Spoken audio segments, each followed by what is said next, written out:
Welcome back to Natality. I'm a psychoanalytic psychotherapist working with what happens in the mind when you're becoming a parent.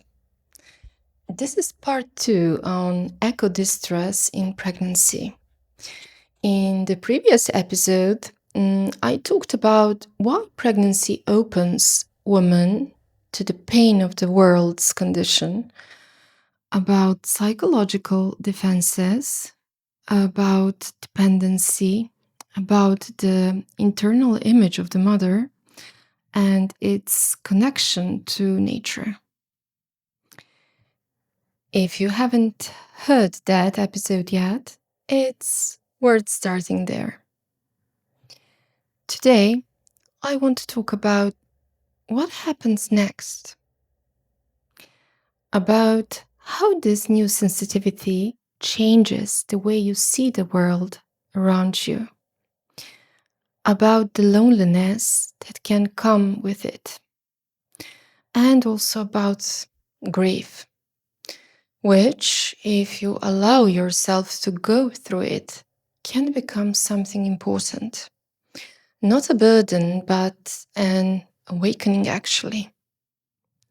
So, this capacity to feel what is fragile, to sense another state as your own, does not stop at the boundary of your own body. It reaches further. It shapes how you begin to perceive the world around you, actually.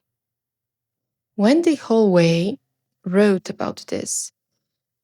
Being pregnant, being two with a child you feel as particularly close, it opens a particular form of compassion, an openness to what is not me, but is connected to me very closely.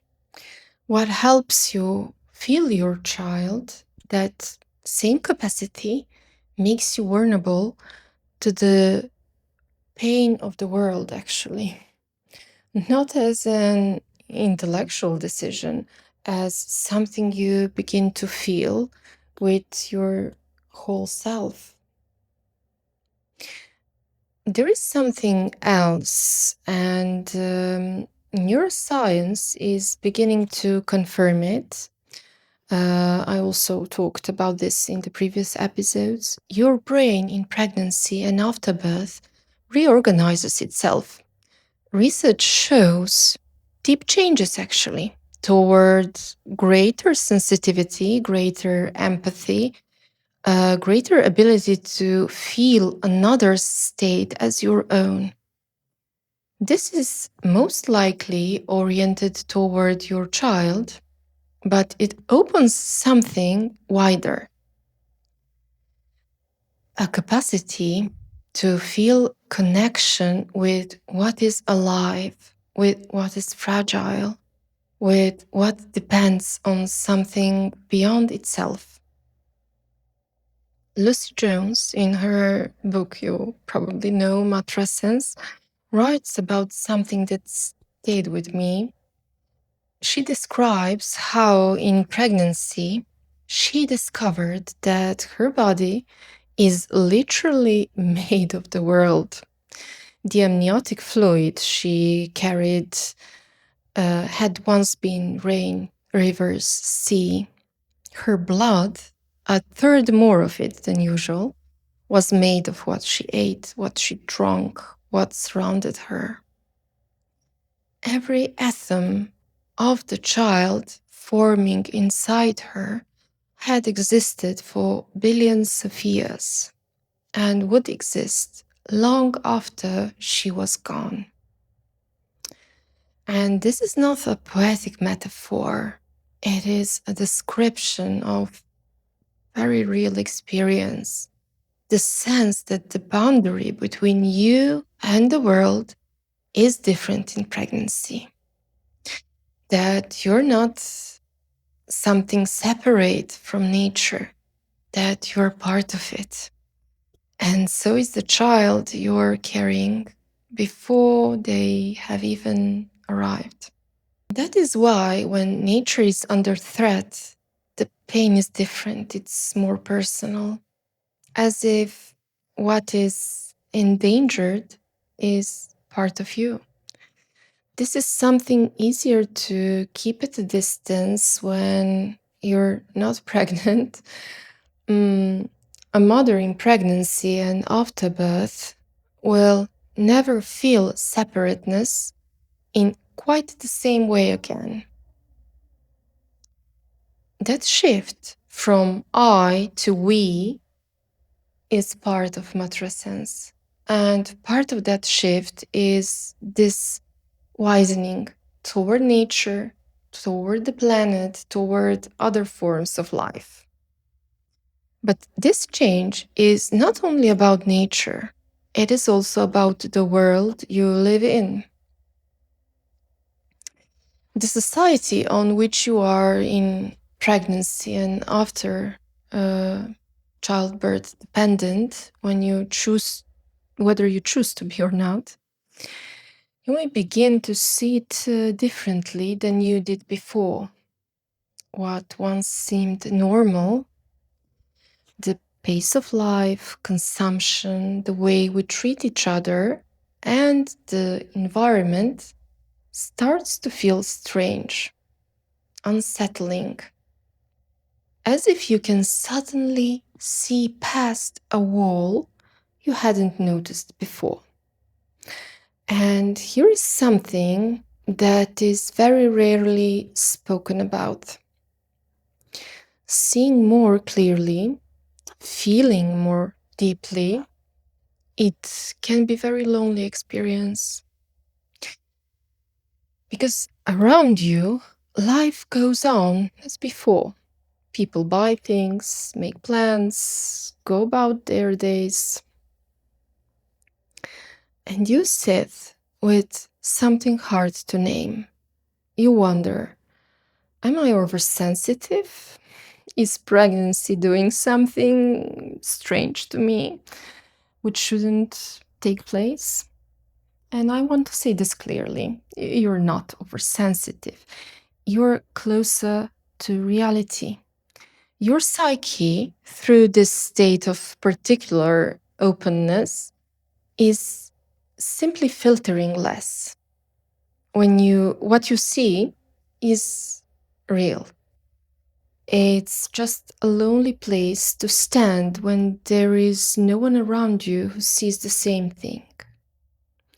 That loneliness, the sense of standing somewhere different from most people around you, is another loss that can be felt in pregnancy.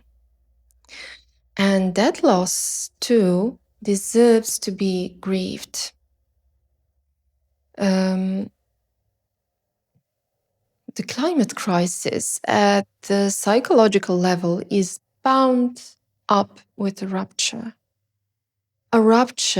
in the bond between human beings and nature, a loss of the sense of belonging to the living world.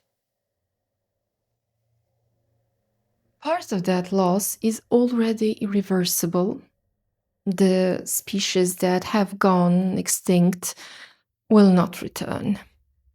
The ecosystems that have been destroyed will not restore themselves in our lifetime or our children's. And this is sad. The right response to that loss, a response that can become a source of action rather than paralysis, is actually grief. Honest grief for what has already been lost. But in order to grieve, you first have to feel. And this is where defenses, when they become too rigid, get in the way. They separate knowing from feeling. They block grief. They block reparation also then. Because in order to repair, you first have to feel that something has been damaged. You have to truly feel it, not only know it in your mind. And here is something that is rarely said openly. Sometimes what you are most afraid of is not the catastrophe itself, it's allowing yourself to feel its reality. Because if you truly let yourself feel that some damage is irreversible, that certain species, for example, no longer exist, that some things cannot be repaired, that then you have to live with that. You have to carry it.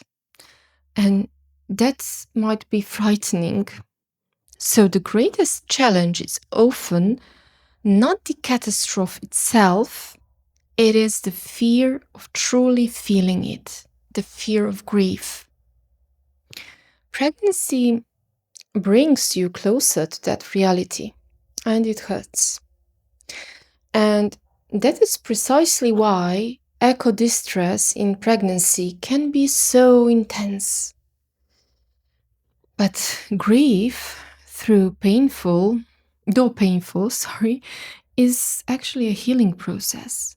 When you allow yourself to truly feel loss without the splitting that says, this is not my problem, then you build something more lasting, a more honest picture of reality. And you can then recognize the part of yourself that is capable of empathy and compassion. Feel it as your own, something that is not only a burden that has fallen on you.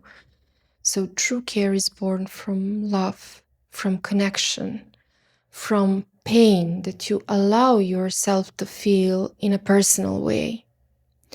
When what happens transforms you within rather than just simply weights you down. And Matrescence, this passage you move through in pregnancy and after birth, can be precisely that moment, actually. When nature stops being a backdrop, when it becomes something you are in real close relation with, something you can love and something you can grieve. And it is that grief, if you allow yourself to go through it, that can expand your capacity to love, actually. To treat nature and other people with care rather than guilt or fear. I want you to know, if you are pregnant or a new mother and you feel this fear, this sadness, this anger at the state of the world, that is not a sign of weakness or illness or being oversensitive. It is a sign that you are open, that you see more clearly, that your compassion has widened beyond yourself, beyond your child, toward the world. It is an awakening. And like every awakening, it can be painful and it can be lonely. If what I've said today resonates with your experience, write in the comments, please. I want to know how it is for you. This channel holds space for exactly these feelings. That is all for today. See you next time.